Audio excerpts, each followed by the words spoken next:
let's just begin. I'm trying to think off the top of my head. I feel like you've got not just the one hat in the creative arts. I feel like you might have another. I don't know. Yeah, I've got a couple. My first band's just unfortunately finished after 2 years in the scene. But that was Whale Hill. Whale Hill, yeah. We decided. Well, we at the start of the year we decided we were gonna end it basically. But I had a whole plan in place to sort of release an EP, do a load of gigs that we already had booked, and then I wanted to announce it at a festival that we were doing in Middlesbrough. But obviously none of that happened. So we just sort of had to release the music as we did, and then we announced the end. But yeah, I've got another band called Painted Places that unfortunately started at the worst possible time. We literally did our first gig, and then 2 weeks later, England went into lockdown. You were booked in at Margaff as well, weren't you? Yep, for it was Dirty Laces. Yeah. We were booked for that, and then you're still booked in for that. Yeah, April. Yeah. It was that week of lockdown, wasn't it? It was that week. It was booked. That was an awful few weeks thinking back. So you're a musician, aren't you? So would you say you're a singer-songwriter? You're a singer-songwriter, aren't you? Yeah. You sing, you write songs. Very much, yeah. Is there anything else you do in the creative arts? I've promoted a few gigs here and there. It's something I've always wanted to try my hat at more, but it's difficult to find the time sometimes with work and with also being in a band. And obviously this year has not been the year to do it either. So easy solution to that's DIY, isn't it? You gotta do both then. Yeah, exactly. Yeah. So yeah, I've done a few DIY gigs here and there, but for the most part, yeah, I mainly just focus on music and band stuff. So that's all right. How did you first get involved then as a musician, as a singer? Well, I've always been obsessed with music, as I'm sure most musicians are. But in school, in year 11, I started doing BTEC music, but I didn't play an instrument. I just liked music. Yeah. And I went in and everyone played instruments. So I thought, I've got to do something. So I actually started on drums because it's probably the easiest instrument to get a sound out of that is all right. So I started playing drums, and then... Have you heard of bass guitar? Well, funnily enough, my story's leading to that. I started on drums, and then I did drums for my whole music course. And then towards the end, a school band I tried to join, and the only spot they had open was bass. So I bought a bass and started playing bass. So I played it for a couple of months, and then when I went to college, I just kind of left it for a year, and then I started listening to Arctic Monkeys, and I was like, I wonder if I can play this on bass. And I picked up the bass, and I've never put it down since. It is a good album, that first album for all the bass lines. I know. Quite driven, with it. Quite exciting time to be a bassist. I remember the indie revival. Mm-hmm. So yeah, I learned bass, and then for some reason I just thought I'll pick up a guitar as well. And then I think it was about a couple of years after I learned bass, I bought a guitar and then started learning guitar. No, would you class yourself a guitarist now more than anything else? I think it's what I've seen you play most. I think I'm better at bass. You think you're better at bass? Yeah, I enjoy playing bass more, I think, but I think I flip-flop. I constantly change my mind. That's pretty interesting. I prefer bass. I can't actually play guitar. Can you not? No, I have one. I have an acoustic downstairs, but it's just because I've got an old... I don't know if you know Ted Green with books. Yeah. Like chord theory and stuff. I like playing those stuff on my own and never recording it and putting anything online, because why would you? Influences, Arctic Monkeys there you were talking about, but is there any musicians or writers or bands that you would class as like your major like influence? I'm not sure really. I kind of hop around a lot. Like a lot of it's kind of what I'm listening to at the moment.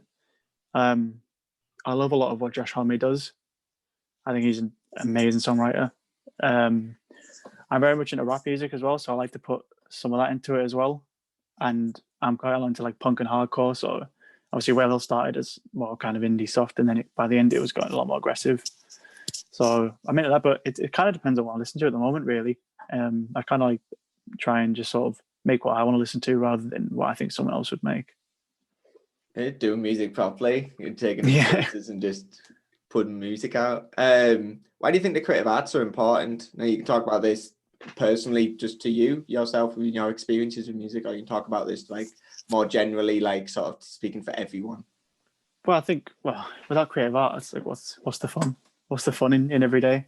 I think, especially this year, I think, I think at first I was kind of coping with it well, but I think it's starting to really hit me that like how much I miss like the live music scene, like even local live music, like how much I just miss being stood like with three other people waiting for something to start, and then it's just it's the fun in life, isn't it?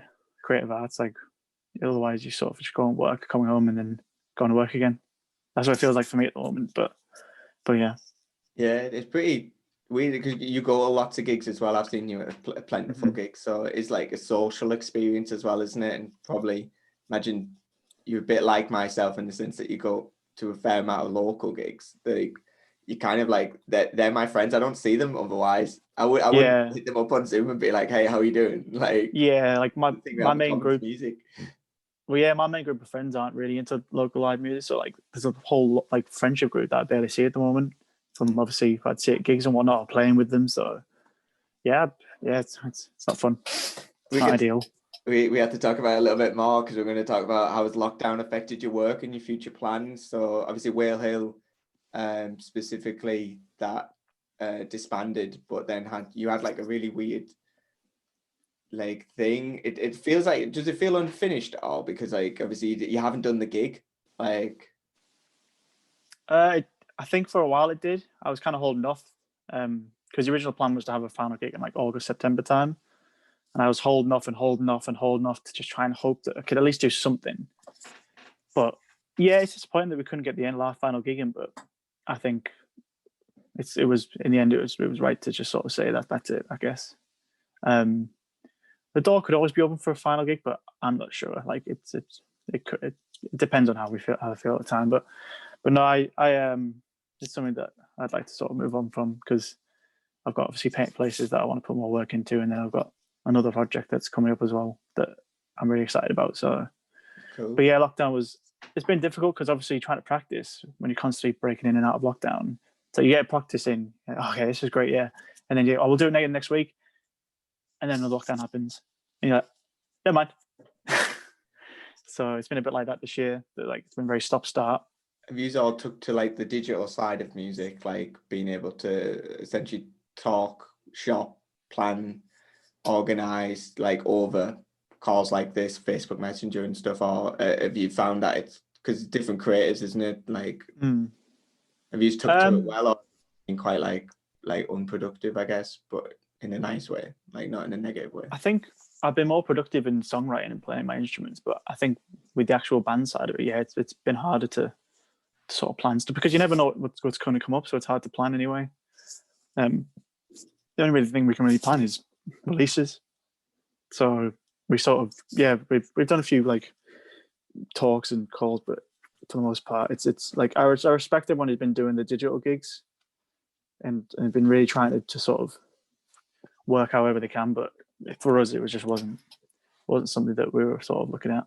You're predominantly a live band, aren't you? So no Painted Places. Well, yeah. I've seen you before you joined, I think. I don't know if I've seen you with them in, because it would have been lockdown, wouldn't it? Yeah. Yeah, we did one gig, yeah. Yeah.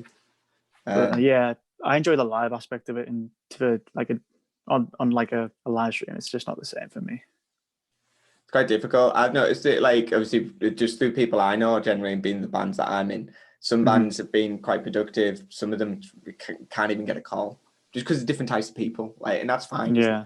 But that's the whole creative world. It's full of like different personalities and whatnot. And we're all trying to figure out a way that everything works. Mm-hmm. Yeah, I agree. Yeah, You're looking forward to gigs coming back then when they do. You don't know how much. It's just even that turning up at like 5 o'clock, and you've still got like 3 hours before people even turn up. But that's just missed that feeling. Yeah, and you're waiting for the other band to sound check, and you just you got three bags on your back, and you're like lumping them over out of the taxi or whatever. And you just I missed that. I just missed the whole feeling of it, and then obviously that like slight jitters before you go on, and then the 30 minutes of bliss. Yeah, exactly. You get 30 minutes and then you have to go put the 3 bags back on. Can't talk to anyone because the engineer's telling you to get out. I And you know, don't, but it's like very much, yeah. I'm looking forward to it. I'm quite like hopeful, like as I ever am, because that's just me. But like it is it will be a dead good time when that happens. I don't know when people are placeholding it now, but I've stopped doing that. I just now go like when Yeah. it happens. Obviously, I have to think about it for work, but like it is like I'll turn that on I'm when I hoping that like it means like it's more appreciated as well, which I think it will be. But I think obviously that'll be die down eventually. But I think for when everything starts coming back, it's like people are going to go, you know what? I will go to that friend's gig. I think it will because it's a thing. It's an excuse to do something, and I think everyone's going to be like just hungry for that. Like, Mhm. but yeah, like imagine everyone just having busy ass gigs. That'd be class. It'd make my job a lot easier. Yeah. Rock hard getting people to basement gigs. Thanks for your time, Reese. Yeah, no problem. Take care, man. Yeah.